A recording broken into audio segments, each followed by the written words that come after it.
Hi, everybody. I'm going to bring my my drink up here. Kind of always walk out the door nowadays with always have to have something in my hand. I'm Beth, alcoholic addict. Hello. Grateful to God in this fellowship to be here today, clean and sober. Thank you so much, Sarah, for asking me to share. I don't know. It's really funny being in a meeting sharing. Honestly, it's been kind of weird being in person to a meeting, dressed up for the occasion, wore a dress. I don't wear dresses often. Hadn't worn it, so figured better wear it before styles changed. So anyway, I digress. I am sober. I got sober August 4th, 1990, and when I was 10. And okay, I was 12. So anyway, I seriously did get young. I was a little younger when I got sober, but not that young. So I grew up in a family. It's funny, whenever I start my share and I think about well, I grew up, then I was born. It's kind of like when I was also a drug user, and I always used to joke that if you're using cocaine, it's okay, then I was born. And then, everybody's story is so, you're just talking, you have the longest stories, right? Anyway, I was born in a family of 5, and I was fourth of a family of 5. And my mom and dad got married when they were 16 and 17. So they were young. And by the time my mom was 25 when she had me, and I was the fourth.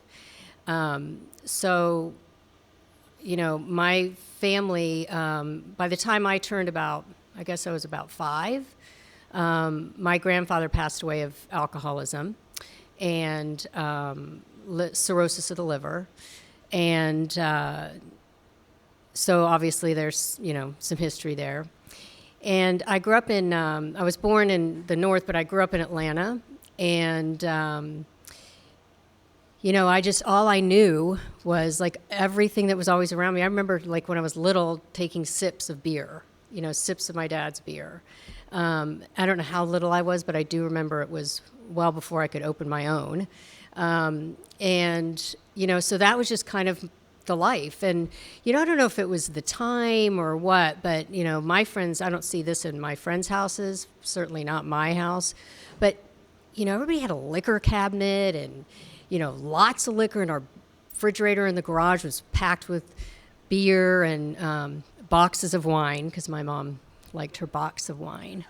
They're so gauche. But anyway, so, that's kind of what I knew. And I remember one of the first times I had really kind of drank.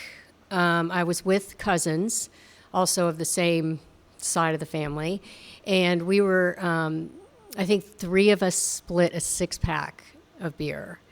And I remember having 2, and, first drinks at 12 or 13, and you're it just washes over you, and it completely changes your feeling. And I remember going in the bathroom, and I thought, oh, wow. And I remember distinctly this feeling of, I can still see myself. We were in a cabin in Vermont. And I remember thinking, I can be whoever I want to be. The thought that I would have that at 12 or 13 is sad to me. I think of my kids, they're 17 and 18, and, it's just sad to me to think that they might be thinking that sad thought. So I progressed the rest of the, went through high school, and we didn't have middle school, so I went from 1st through 7th grade, and then 8th through 12th was in one school, which is scary, because the seniors were all 18, and drinking age was 18 then. So, if you wanted to date a senior, you were all set as an alcoholic. So we, I obviously found my people, and my people happened to be all the people in that school. We had a small school. And so every weekend was a party, and, we would go to the Pizza Hut, and everybody would bring a jar of stuff that they'd taken out of their parents' liquor cabinet, and it was like this mixed, disgusting. Oh, and we'd be like drinking it, and another time I was out. We went to a high school dance, and my friend and I had a pint of Bacardi or something like that, and a tab, and we poured out half. We poured out half the tab because we needed to mix it. Anyway, we finished it, and it was disgusting. So, how those, I can't even imagine, like, being at those dances as a teacher, watching these kids, like, thrown up, One kid got sick out front. It was like a whole big deal. Anyway, I digress. So, that was just life. That was what we did. But for me, I felt like, I thought, well, gosh, everybody is feeling this, like, wanting to be somebody else or wanting to, escape what's real. And, I don't think that I obviously did not have that logic of, like, I wanted to escape where I was. I just wanted to feel differently. Couldn't label that. And I felt more freedom when I was drinking. And, of course, I never felt as good as I did that first time. As we always hear, you never feel as good as that first drink or the first high or the first whatever, the first mind-altering situation that you do. It's like I never felt that again. And there's a term for that. What is it? Chasing the dragon or something? I don't know. Whatever it is. Chasing the thing. And so I always wanted to, feel better. And, in hindsight, when I got sober, I realized just how little I liked myself. I never liked myself. I didn't know myself. I would go out and be with people and, there's not my memory of going out with friends and stuff like that is in a way that, like, I don't really remember kind of being like who I am today. You know what I mean? Like, it's a different feeling. So it's just kind of existing, I feel like. And I was the almost kind of a middle child. And my older brother, he was how old was he? I don't know, 5 years older than me or something like that. Maybe older than that.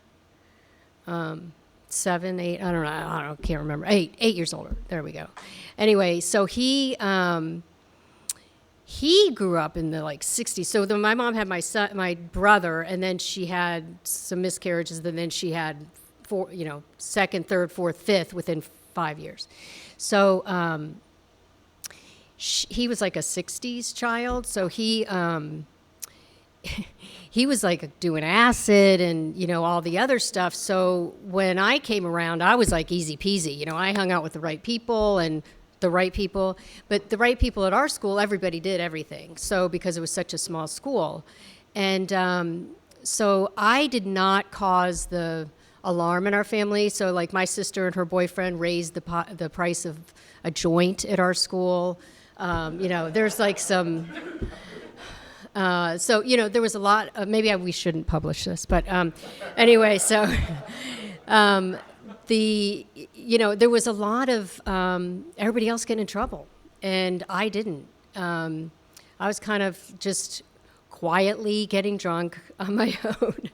And so, I graduated from high school and went to, it was just so easy to get into college back then, and I went to University of Georgia. And I was there for a year. And, it's kind of a point of shame for me that I didn't finish college. And, especially right now with my kids going and, trying to instill in them that, yes, you need to go to college. Don't drop out like mama. So, I literally, our dorm room was across the street from a lovely pub called the Dog House, DAWG. Don't confuse that. And so we would go there like all the time, and I obviously missed many classes. And,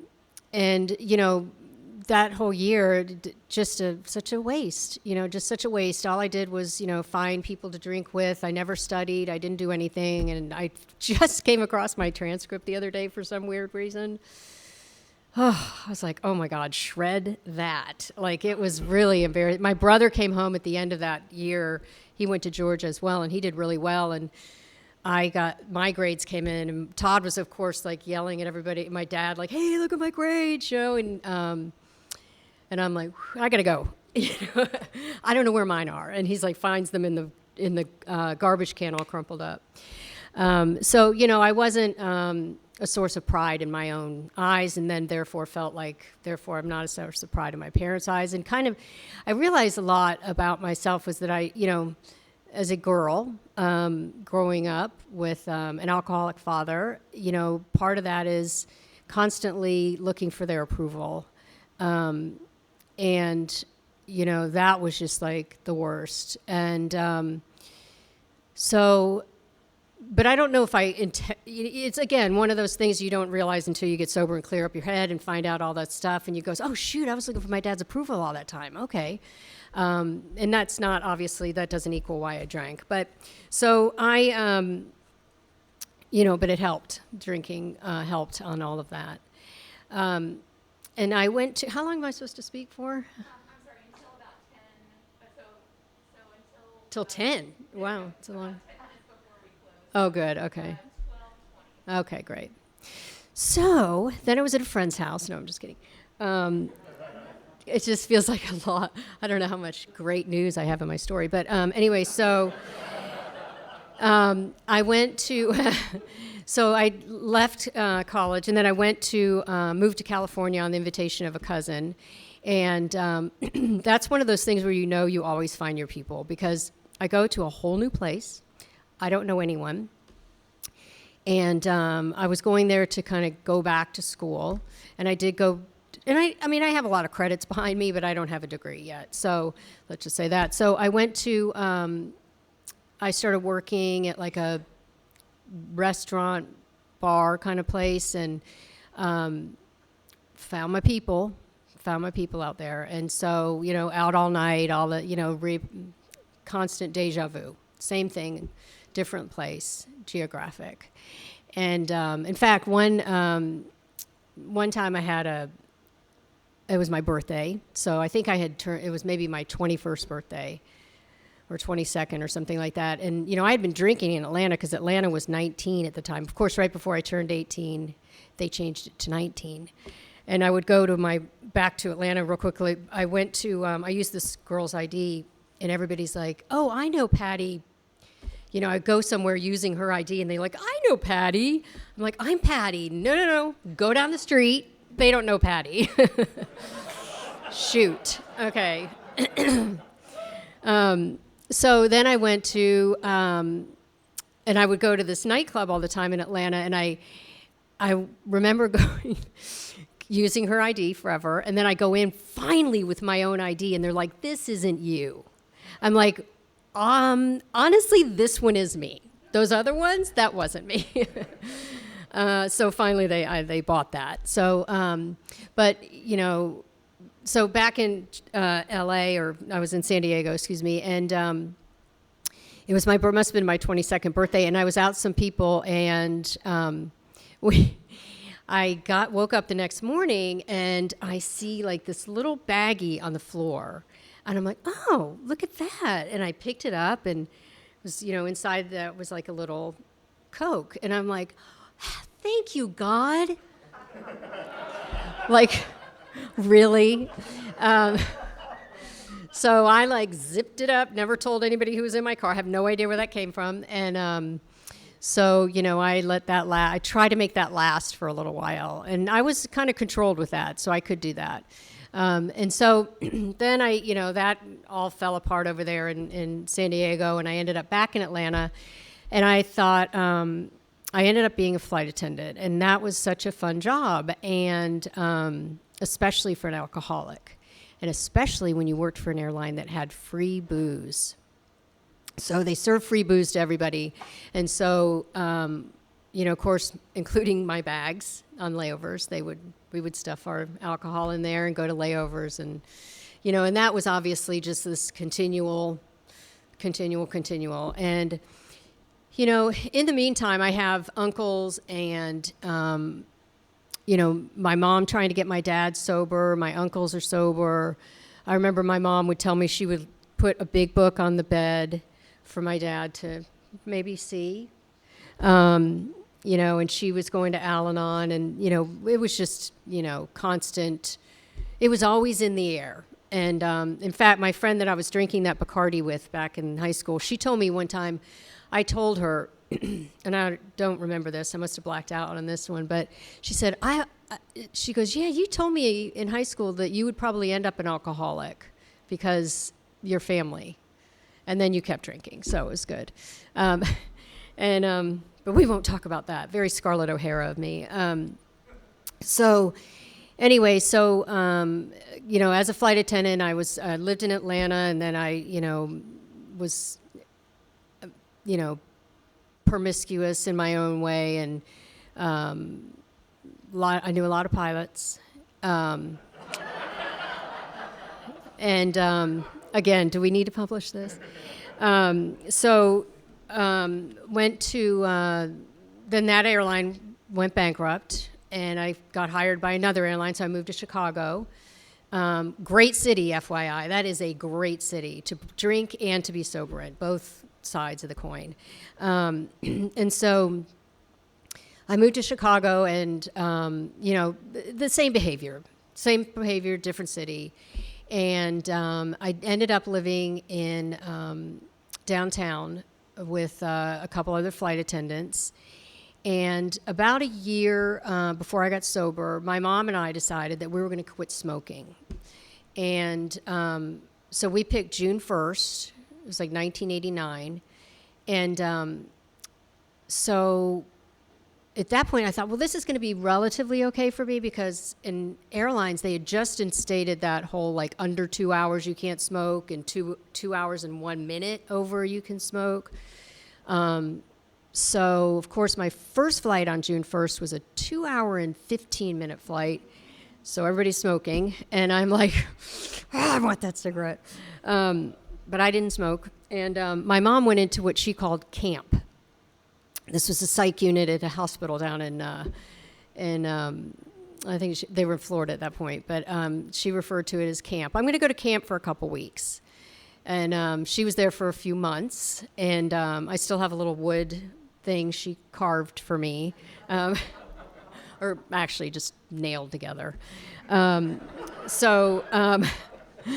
But she, so I kind of was like, gosh, Mom, you're not allowed to smoke there, so that's a lot easier for you. I'm like on an airline and in a bar and I said to her, Mom, I'm going to quit smoking, I'm going to quit drinking, and I'm going to go on a diet. She's like, well, whoa, that's like a lot of stuff. And I said, yeah, but if I quit smoke, when I drink, I want to smoke, and I know that you gain weight if you quit smoking, so I've got to do it all at once.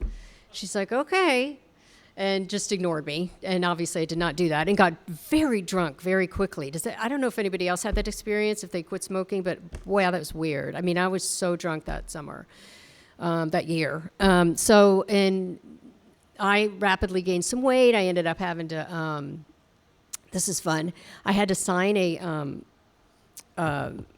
agreement with my supervisors my flight attendant supervisors, that I would lose 7 pounds or some number, 11 pounds in 7 weeks or something like that.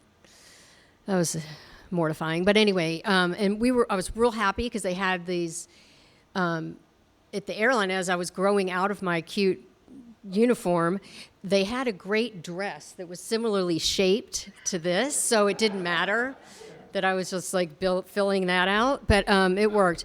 So I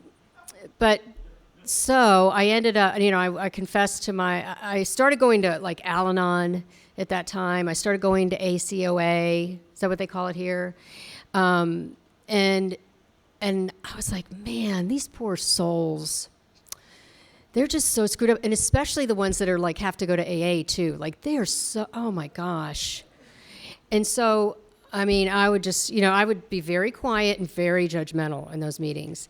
And so I go home, and then finally I realized, okay, I need to do something. It must be food. That must be my issue.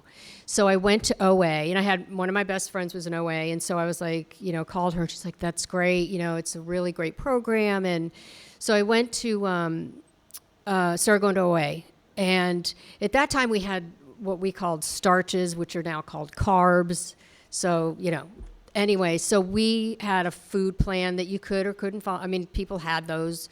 So I'm like, okay, well, beer's a starch, right? Beer's a starch. It's got yeast in it.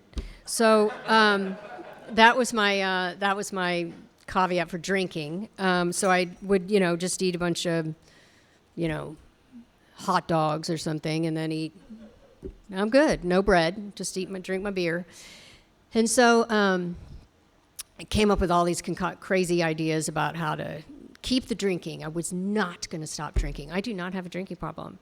And so one day in March of 90, well, not one day, it was St. Patrick's Day. And I would always, I had my little crew from high school. We stayed pretty tight all that time. And I would go fly down there during any occasion to go out and party with them. And so I was always like going down, I would always go down to Atlanta and just play with these folks, and we would just, drink and nonsense. And so that weekend I happened to be working. So I got off work on St. Patrick's Day, and then I was going back to work the next day. So I couldn't fly down there in between, but instead I went out with some friends in Chicago. And I drove my car downtown, parked it, and then I went to whatever nightclub this was, America's Bar, which actually has a little story that's funny. That was Walter Payton's bar in Chicago. And so we went in there. We were just, lighting it up, doing all sorts of shots and everything like that. And then I get in a cab with my friend who happens to have she also had a layover there. So she was she had like a apartment in Chicago, so she was taking a cab. And I said, well, let me have the cab just drop me off at my car. Well, we couldn't find my car. I mean, it literally was like 2 blocks from America's Bar, but nope, couldn't find my car. And I fell out of the cab. He let me go ahead and get in my car and drive, and I drove down, I don't know how I did it, drove down Lakeshore Drive, got home. And got onto my flight the next day, came back Monday, and I had several messages on my phone. I mean, on my machine. Remember those? And so there were like a bunch of messages there, and I listened to them, and they're several of my friends who I haven't heard from in a long time, and they're like, "You've got to call me." So I finally found out that my friend Roger, who was of that group that we would hang out with, had been hit by a car on St. Patrick's Day and was given like a 30% chance to live. He was walking across the street, and some guy came out of a parking lot, hit him, and dragged him for like 300 feet. And there was a doctor nearby, so they were able to keep him alive. My guess is because he probably would have died. And he was in a coma. And, at that point, I really thought, wow, that could have been me. Like, I was me driving and hitting somebody is what I was thinking. And, that was a really moment of clarity, I guess, or sobering moment, if you will. And I just knew that I was like, I didn't remember even getting home on St. Patrick's Day. So I know I'm confident I didn't hit anyone, but I could have.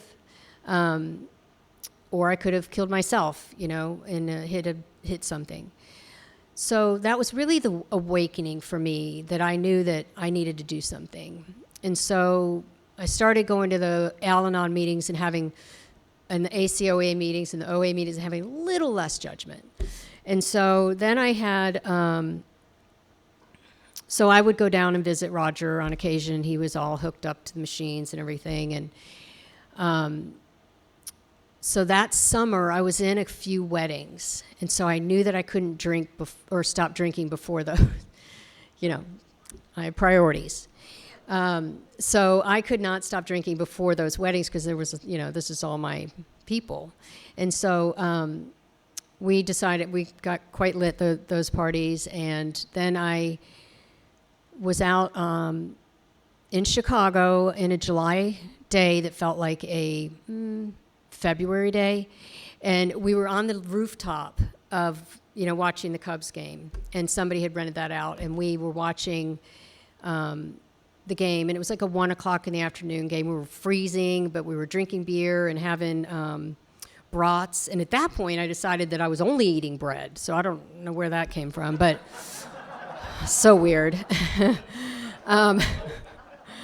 So I was drinking, and the game ended. I don't know who cares who won. I don't even know who they were playing. And then a lot of us went to this bar nearby, and it was pretty empty. And I'm like, I'm in Chicago. This is empty? Like, that's so weird. That's like the home of the alcoholic. And so we went to, everybody's like, yeah, I think we're going to call it a night, go home. And I'm like, what? Like, you can't, we're just beginning.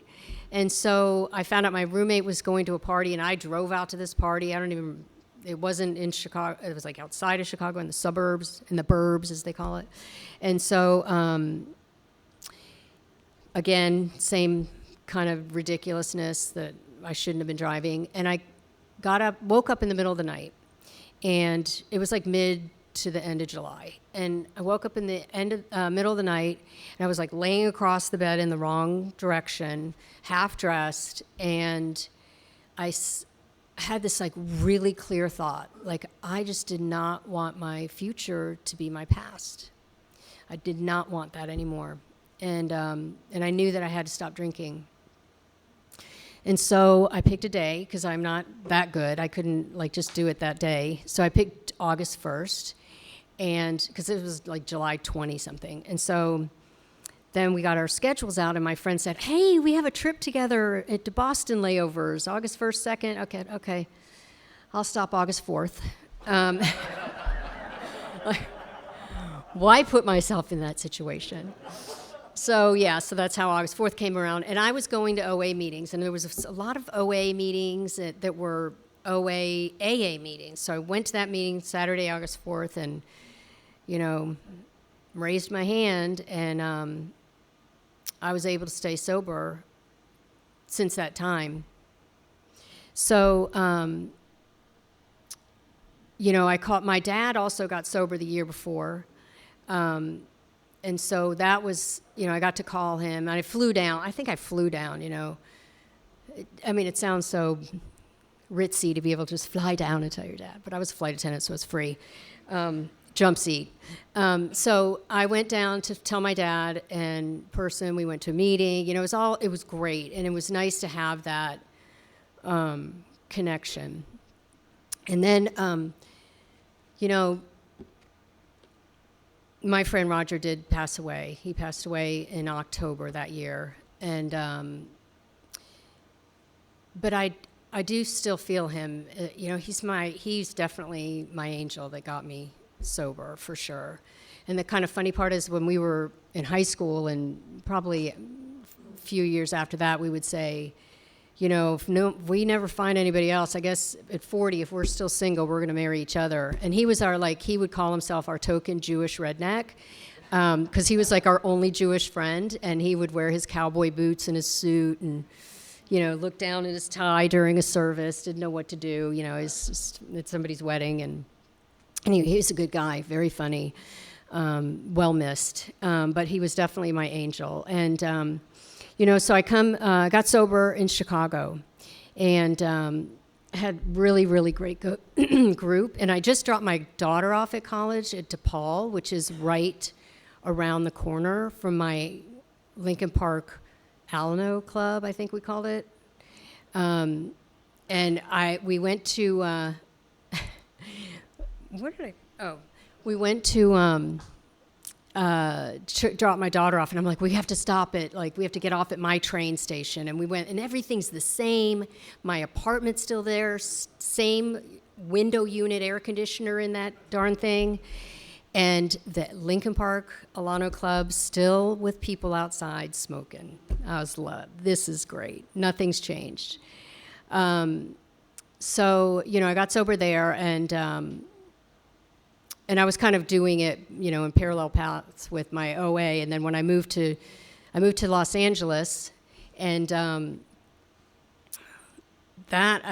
OA just dropped off. But it was funny because I realized that that's really what got me sober, in my opinion. Like between Roger, my food, and like everything just feeling uncomfortable. It was like all that stuff just came together, and that's what got me sober, I think. So I became, I was in LA for a long time, and met my husband there, and he does not have an alcohol problem. We went out on a date early, in our dating thing, whatever. He said, would you mind, we were driving up to Santa Barbara, he goes, would you mind if I had like a glass of wine or something with dinner? And I'm like, no, that's fine. I said, as long as you don't pull out a bottle of tequila and start doing shots, that might be awkward. So anyway, so we go to dinner, and I'm waiting for him to order his wine. Doesn't order his wine. And I'm like, well, maybe he's going to have it after dinner. Nothing. We paid the bill. Okay. We walk outside, and I'm like, we're standing downstairs because there was I think the Braves were playing or something. We're watching the game. And thinking, we're in the bar. He was going to order it now. Nope. And I'm like, dang it, when's he going to have his drink? Like, I'm obsessed. Oh, my God, you've got to have this drink. And I'm not saying anything because we're early on, It's I wasn't controlling that much then. So then we get in the car to go back to L.A., and I'm like, so let me ask you a question. Why didn't you have a glass of wine? He goes, what? I go, well, you asked me, and I explained how I was obsessed about this. And he said, oh, well, I'm driving. I'm not going to drink. And I'm like, really? Okay. Don't understand that concept, but okay. So I realized that I'm like so obsessed with everybody else having their drinks and making sure, like when I was a flight attendant, I'd be like, come on, drink up. Just, you still nursing that drink? Drink up. So, it's really funny how that just does not go away from me. And so I went to, I'm very open with my sobriety. And I would go to different, I would always tell people on the plane, I'm sober. I'm Beth. I'm working the galley, and I'm an alcoholic. And okay. And I think that for me, like the reason I did that to begin with was because I worked for a small airline. So everybody knew those people that drank a lot. And I was one of them. I was in that group. And so if I flew with somebody that I didn't really know that well, I had to quickly draw that boundary. And that boundary was a big boundary of like a smack in their face. So I'd walk around with my apron, and I would have my big book, my little big book, and my little 12 and 12, and my little 24-hour time, and they're all weighing my apron down, and I would read those all the time, and honestly, it really helped. And I would say, one time I was on a flight, and I'm walking toward the back, and I think this is by the time I was at United. So the airline I went with moved to, that made me sign, moved to, where'd I move? Chicago. That airline, Midway, went bankrupt, and so then I got a job with United. And of course, my friends all laughed and said, well, I've told all my friends that have stock in United to sell because you've already put two airlines in bankruptcy. So, me.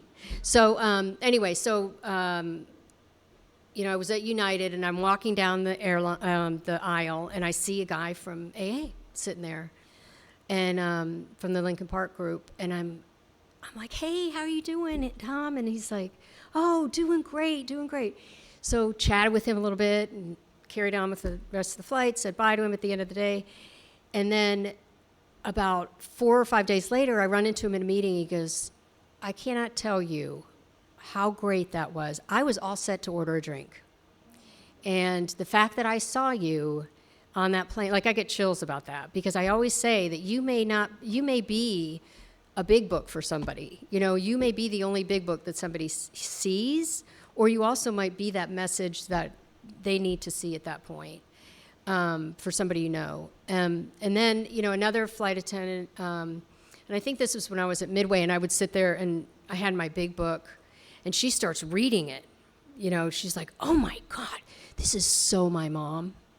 And so, you know, 2 years later, hey, Beth, I've gotten sober. So, like, she got sober and still sober today. And, you know, there's so many times that actually helped me out and helped other people. And there's often times I've heard these little stories of, and I don't remember, this didn't occur to me, but if you ever hear somebody in the airline, like if you're in the airport and you say, any friends of Bill Wilson, come to baggage claim, whatever. Or they will say that on the airplane sometimes. Any friends of Bill Wilson, come to the galley.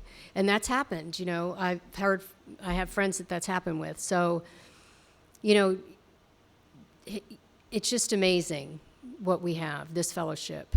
And it's really changed my life. You know, I think about when I got sober, I kind of joke about the fact that I really didn't have a lot of these words in my vocabulary. I mean, serenity, not in my vocabulary.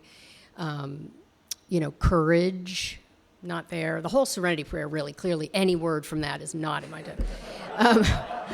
prayer, not so much. And I grew up Catholic, and so I kind of grew up with this God that judged me. And my sister, who also grew up in the same family, clearly, but I was telling her this. She's now gotten sober, and she said, I didn't feel that with God. Like, I'm like, you're kidding me. So judgmental. So that was that was my experience. And then my little brother, I was about a year and a half, right after Midway went bankrupt, I flew down to Orlando, where my parents were. And they had, my brother was there, and he'd been in a lot of trouble. And so he had like gotten, next door to our house in Atlanta, there was this is just a really quick short story, but he, somehow they started renting that house out, and there was some high school kids, or not high school, but college kids renting the house. And one day Paul goes over there, my mom's across the street, and my brother goes over there and with a pillowcase, and he goes to the door, and he gets in there, and as soon as he goes, it turns around, and there's like all these cops running toward the door. So apparently they were watching this house. Paul has a bag of pot. He goes flying through there and like tells all these stunned faces that there's cops coming through the door. He ends up getting arrested, long story short.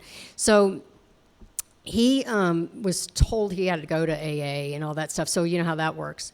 Sometimes not so good. But he finally, I was sober about a year and a half, I guess, and I was in Christmas down in Orlando, and he flew in. And one of my favorite things to do when I was growing up, he was really thin and narrow, and I was a little curvier.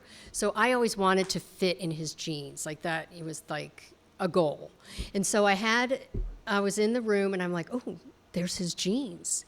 Let me try those on. Like he's bigger, but I was bigger because I was that ex-smoker. So I pulled up the jeans, and they fit, and I was like, this is awesome. And I'm like, what's that in the pocket? And there's like a whole bag of pot in there.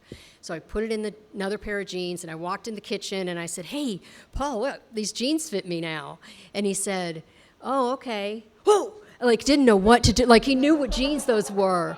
And he's like, oh my God. I go, in another drawer. Well, typical me, I would have typically yelled at him, why are you doing this and this and this. I didn't even say a word. So cut to February, he calls me, and he's now sober. And he got sober here at Preston Group. But the fact that he called me and said, because you were walking through this stuff and you didn't yell at me about having that pot, being on a flight with pot, that was always my thing. You can't fly on an airline with pot. Like, who doesn't? Okay, so he said, he's like, the way you behaved was so not you. And I knew there has to be something to this. And so it was an inspiration to him. And so, today my dad and I are sober. My sister's sober. She got sober, I guess, 12 years ago. And my brother has, gone in and out, which is fine. He's doing his thing. But, the beauty of it is that we get to carry this message when you don't even know you're carrying the message. And I am super grateful to these rooms. I had, and I'll just end with this. I still have a couple minutes. Yeah, you're good. Okay, so I had, so my mom and my ex-husband, well, now my ex-husband, he and I, when we were still married, we had children, and we had babies back to back. They're 17 and 18 now. That was fun last year, pandemic. I always kind of joke, I'm like, I don't know how I haven't ended up on Dateline. Like, this was not fun. So my daughter was about 15 months old, and we went down to Orlando for Christmas. And my mom had cancer in '94, and so, she had been in remission, and then in that Christmas, I come to find out, like after the fact, that she had kind of a similar experience coming back, and she had something on her mouth. I don't know the exact name of the cancer, but it was something that smokers and non-smokers would get. So she only had like 50% guilt for smoking, and so it was coming back. And when you radiate something, they can't re-radiate. So they said, what we could do is we would like to take out your tongue, and then we'll take your thigh and make that your tongue. And my mom's like, no, you're not. I'm just going to see this, because it's not going to guarantee the cancer is going to go away. So I'm good. I'll just have quality of life, not quantity.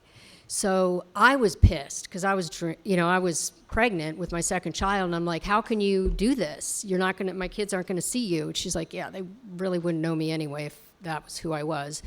But then I, of course, got over that, because really most of the time it is about me and what you think about me, but I had to get out of my head and remember that was about my mom and not me. And so so that was in January we found that out. And then she said, well, I'm going to do a farewell tour, because they were giving me 6 months. I'm not kidding. My mom was very funny. So you can laugh at that. So 6 months, they gave her 6 to 12 months to live in January. And we were like, oh my God, like it's just shocking, So she was planning to come to the birth of my son, and that was June 7th. We were, I didn't know we were having a boy, but we were, June 7th was the date because I had to plan it. And then, that's a whole nother story. But so my mom was going to come on June 5th. Then she was going to be in the birth. And so she was, telling everybody about that. She had gotten approved by the doctor to go in there. We ended up having to have a C-section. And so she does her farewell tour, because my brother and my sister lived in Northern California. I lived in LA. And my other brother lived here. My other brother lived in Atlanta. So she was really, like, literally all over the place. She only came to me for, like, about a few days, because she was going to come back for the birth. And so on June 5th, or June 3rd, which was my dad's birthday, and my dad called and said that my mom's not coming, because they've decided that since she's so advanced, that really there's nothing, no one could help her if something were to happen. I lived in California, she lived in Orlando, she doesn't have her support group. So she's going to come after the baby's born, and they're going to stay together. So that morning, June 5th, I talked to my mom for like an hour and a half on Friday, everything's great. Saturday morning, my dad called, and she had passed away. And I was big as a house, pregnant. Kind of forgot I was pregnant for a second. I was like, I got to call the airline. And then I'm like, oh, whoa, that's there. I can't go. So, and, it was just shocking to me. And the first thing I did is I called my AA friends that live there, and they took me to a women's meeting. Got there a little late, but I raised my hand, and for some reason I got called on. It was a packed women's meeting, and I shared what happened, and I'm telling you, the love and support, and I mean, everyone was there. Everyone was there for me. And, you know, that's what's beautiful about this. So many things are beautiful about this, but, you know, that's why I always say thank you for this fellowship, because that's held me up so many times. It's not only been in these four walls, it's been outside, you know, it's been where I never would imagine it to be. And, you know, I'm so grateful to be sober today. And, you know, I've had my ups and downs with sobriety, and last year I was like, I really like isolating. Can we do this pandemic thing a little longer? Because I like staying at home. But not really, just kidding. So I did find that I was like, you know, putting my earpiece on and listening to meetings and doing my dishes, and, you know, it's really multitasking. I got a lot done, but it just wasn't there. You know, you didn't feel you miss that. You miss this like in-person energy and feeling God in the room. So I'm just super grateful to be here. I'm super grateful to my sponsor, and who's just always like, so how many meetings are you going to this week? It's real gently. We do say a prayer every day, or whenever we speak on the phone, we say a prayer. And, you know, between us, we have like almost 70 years sobriety, and I think we can say the Serenity Prayer. That's about the only one we can get together. Like, we can't remember any of the other ones. I don't know. Is that a bad thing? So God help me, right? That's the best prayer. So I'm grateful to be here, and thank you so much, Sarah, for asking me to share.